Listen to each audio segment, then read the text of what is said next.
az səslənir. Deyirlər ki, güya bizim yəni Azərbaycan Xalq Cəbhəsi, Müsavat Partiyası, yəni bizlər güya demişik ki, Azərbaycanın yolları qızıldan olacaq.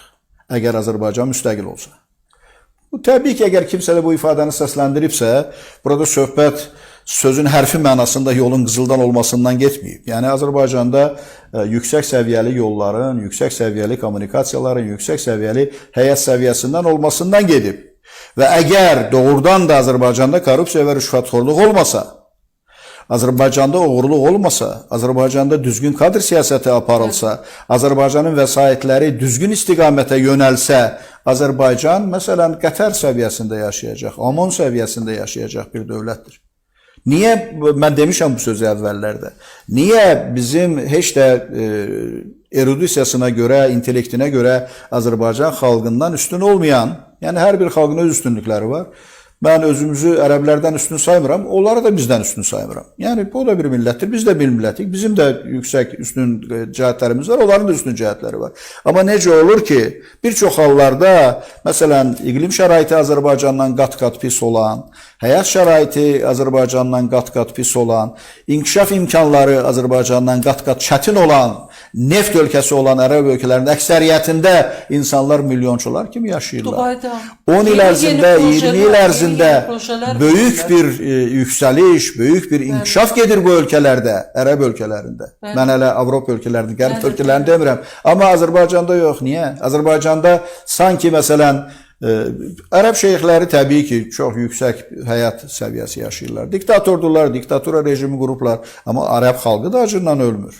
Ərəb ölkələrinin bir çoxunda fəhlələr Pakistandan, Kanadadan, Avropadan gəlirlər, fəhlə işləyirlər. Avropanın, Şərqi Avropa ölkələrinin adamları ərəb ölkələrində bu fəhlə işləri, xidmət işlərində onlar çalışırlar, onlar işləyirlər.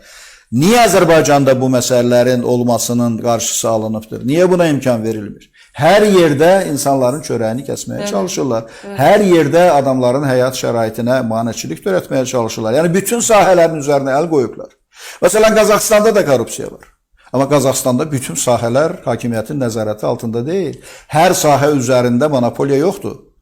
Xüsusi sahələr üzərində monopoliya var, amma hər sahə üzərində monopoliya yoxdur. Tamamilə azad sahələr var. Məsələn, ərzaq təminatı, taxıl, tikinti materialları filan, bu tipli məsələlər monopoliyada deyil. Azərbaycanda hər bir sahə monopoliya altındadır.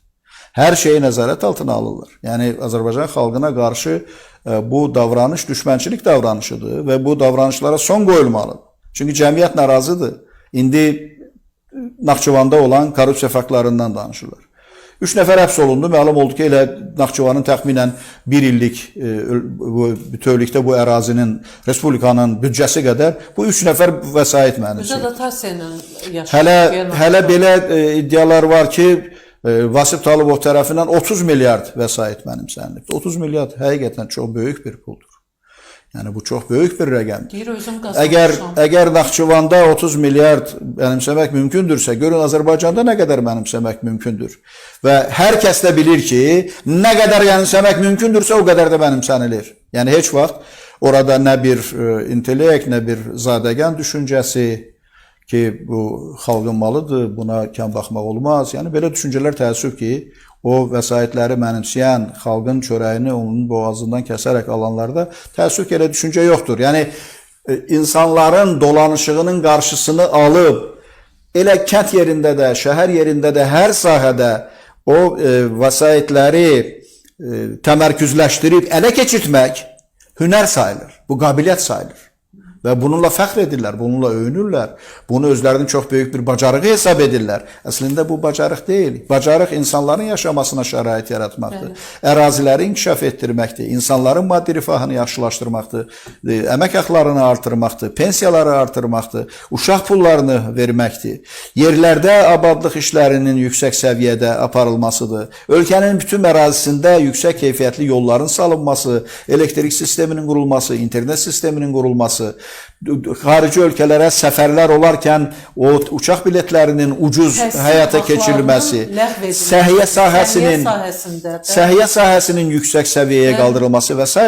Dünyanın bir çox ölkələrində səhiyyə gerçək olaraq pulsuzdur. Yəni, vətəndaşlar belə cüzi simvolik vergi verirlər. və bunun əvəzində sığorta pulu verirlər və bunun əvəzində onlar istənilən xəstəlikdən bilirlər ki, təminatlı şəkildə müalicə olunacaqlar. Yəni dünyada mövcud olan sistemlər var.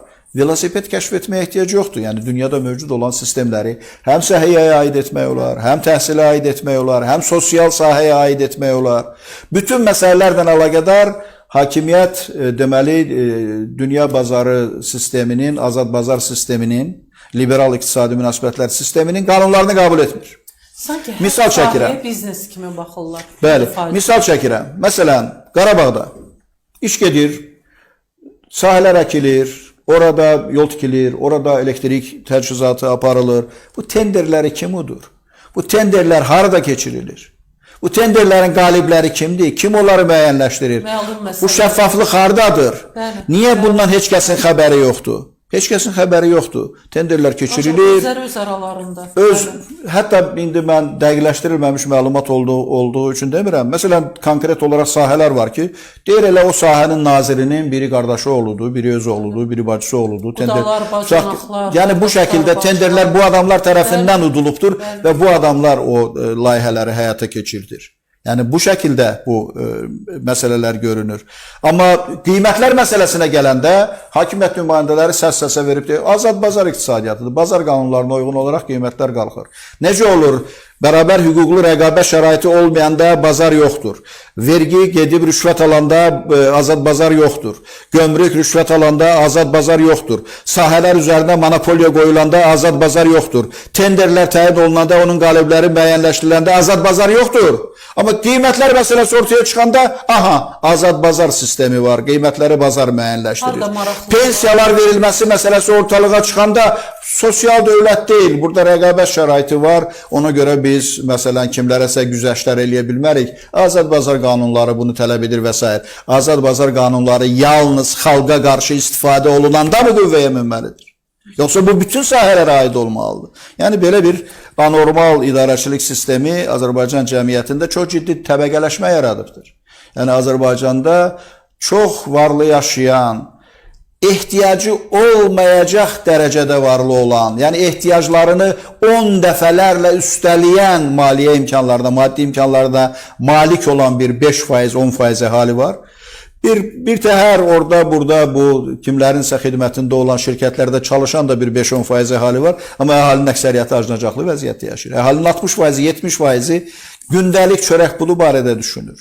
Gündəlik təhsil haqqı barədə düşünür. Gündəlik sağlamlığının hansı şəkildə qoruyub saxlayacağı barədə düşünür. Pensiya barədə düşünür. Yəni belə bir anormal vəziyyət yaranıbdır və bu vəziyyət mütləq aradan qalxmalıdır. Yəni bu Azərbaycan cəmiyyəti, Azərbaycan dövləti bu şəkildə idarə olunmamalıdır. Yəni bu idarəçilik sisteminə son qoyulmalıdır.